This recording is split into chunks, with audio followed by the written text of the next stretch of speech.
Imagine getting to 70 and finding out the whole life you've lived was built on a secret your own mother kept, a secret that trapped her too, and that changes everything you ever believed about yourself. Even while imprisoned, and despite all the injustices, Eleanor learned the true value of love and mental health. You're standing face to face with a life shaped by rules that seemed meant to protect you, but in truth built walls you couldn't climb over. Eleanor, Margaret's daughter, was told from an early age her health was far too fragile, as if her own body couldn't possibly withstand the world. A diagnosis of an immune disorder at the end of her teenage years turned every gesture into a threat and every dream into an imminent risk. Doctors reinforced the seriousness, warning of invisible dangers that could be fatal, and her mother clung to those words as if they were unquestionable commandments. The house stopped being a home and became a makeshift hospital, full of air filters, precisely arranged medications, and masks that could never come off, constantly reminding her that illness dictated every second of her existence. This channel is brand new, born to inspire and show, through stories like Eleanor's, that it's never too late to start over. Subscribe, share, and keep walking with us on this journey. Eleanor made words her breath. She wrote to people she'd never seen, collected strangers' stories, stitched small pieces of clothing to donate. One day, she received a note from a nurse named Claire. "Your letter stayed with me until the end of my shift." That sentence kept ringing in her chest like a bell.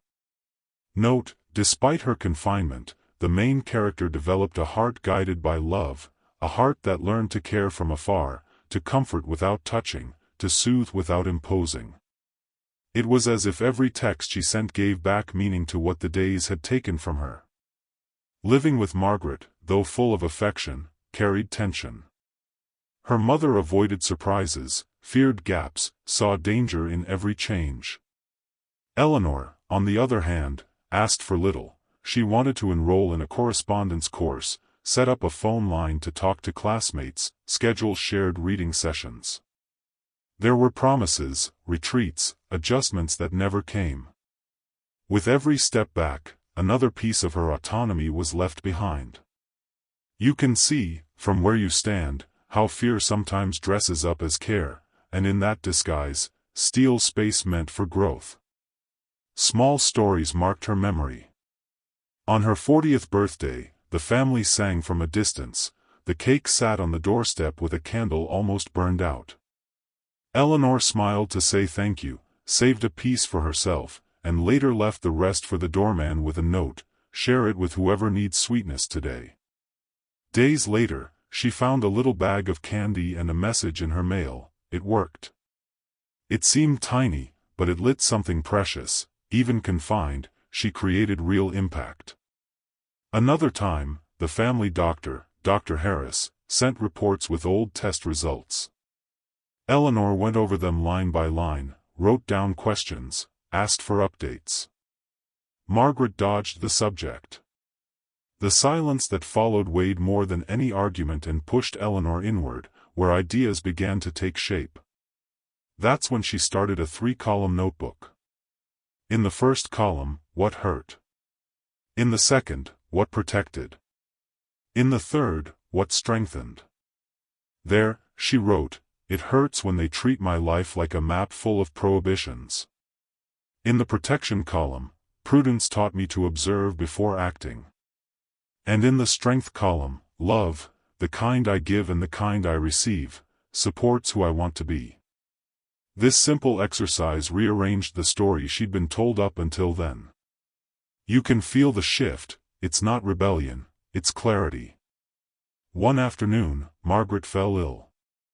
Eleanor took charge, called Dr. Harris, adjusted the routine, coordinated help. She did the basics firmly, without drama. Eleanor carried inside her a heart trained by affection, but also a growing emptiness with each passing year. The silence of the house seemed to scream louder than any diagnosis. At 70, looking in the mirror, she didn't just see signs of aging, she saw confirmation that decades had gone by without her ever experiencing what she'd always wanted: to live without chains. Her face reflected not only wrinkles but also dreams suspended, paused as if waiting for permission to be born. It was during this time of reflection that letters and messages became lighthouses. People she'd never met in person began to occupy real spaces in her life, offering words that warmed her. Among them were David and Susan, two friends Eleanor met through letters who, over time, became closer than family. They didn't see her as fragile, they saw her as someone capable of far more than she believed. In one exchange, Susan wrote, "Eleanor, your heart has already proven it knows how to love. It's time to prove to yourself that you can also live." Those words became seeds. The idea of opening the door, once seen as a threat, now appeared as possibility. Fear persisted, but the desire to breathe the same air everyone else breathed grew stronger. Until one ordinary day, David and Susan knocked on her door. They brought simple flowers and wide smiles, but the greatest gift was the courage they placed in her simply by showing up. The invitation didn't come in words, but in presence. Eleanor realized it was time to take the risk. When the doorknob turned, her heart raced as if trying to announce it was still alive. The first step was hesitant, but final. Fresh air wrapped around her, bringing a mix of astonishment and relief. Neighbors glanced discreetly, some curious, others skeptical, but none of that mattered. For the first time in decades, Eleanor felt life wasn't far away, it was right there, pulsing within her reach. The solid ground beneath her feet seemed to return a forgotten right. That simple moment was a milestone. There was no party, no fireworks, just the quiet grandeur of ordinary things that had always been denied her. The sun touching her skin, Susan's voice beside her, David's restrained laughter. Eleanor smiled back, not like someone who had won a battle, but like someone who had finally rediscovered that it's possible to exist beyond walls. Fear still lingered nearby, but it was no longer bigger than the freedom she had just tasted. Eleanor had already taken the first step, but the biggest test was still ahead. That newly found sense of freedom felt fragile, as if it could vanish at any moment. Her mind still whispered warnings, echoing phrases her mother had repeated for decades, "Out there is dangerous, you wouldn't survive." Still, her heart insisted on moving forward. And it was in the middle of that inner conflict that an unexpected event changed everything. The sky darkened and rain fell suddenly. People ran for shelter, but Eleanor stood still. She didn't know whether to step back or face what was coming. Then she lifted her face and let the water run down her skin. The sensation was overwhelming. With every drop, it felt like years of confinement were being washed away. She laughed and cried at the same time, like a child discovering the world for the first time. That water wasn't just rain, it was baptism, it was a new beginning. Meanwhile, Margaret, her mother, watched from the balcony. Already frail, weighed down by age, she also carried a silent burden. And faced with that scene, she could no longer hold on to the secret she'd kept for so long. Her voice came out choked, but clear, "Eleanor, you've already had surgery. When you were young, they did a transplant. Maybe you've been cured for decades." The world seemed to stop. Each word struck Eleanor like lightning. All that time locked away could have been different. The prison wasn't in her body, it was in the fear passed down like an inheritance. The revelation made the moment even more intense. Eleanor felt anger, confusion, but also a deep emptiness. Everything she believed about her life crumbled right there, in the rain. The pieces began to fit together, interrupted tests, filed away reports, answers always postponed. It wasn't just illness that kept her locked up, it was her mother's insecurity, turning protection into a life sentence. Eleanor's heart pounded hard, not just from shock, but from the clarity that finally emerged. The prison was never physical. It was always emotional. That moment of revelation turned every raindrop into a symbol of liberation. And even though the pain of discovering the truth so late was sharp, there was also the feeling that life could still offer something beyond fear and silence. Eleanor remained silent for a few moments after the revelation.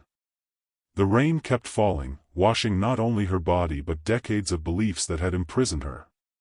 The weight of the discovery could have turned into hatred. After all, her mother had kept her locked away out of fear and insecurity. But in Eleanor's heart, there was no room for revenge. There was pain, yes, but alongside it was something stronger, the capacity to love. After taking a deep breath, she walked over to Margaret, touched her frail hands, and simply said, "I forgive you." That forgiveness wasn't absolution for the past, it was an act of liberation. Eleanor understood that by releasing that hurt, she would no longer carry invisible chains. It was as if, in a single second, she had recovered the key to her own life. From then on, she began writing for local newspapers, sharing not only her story but reflections on courage and hope. Her words resonated with others who also lived imprisoned by fear.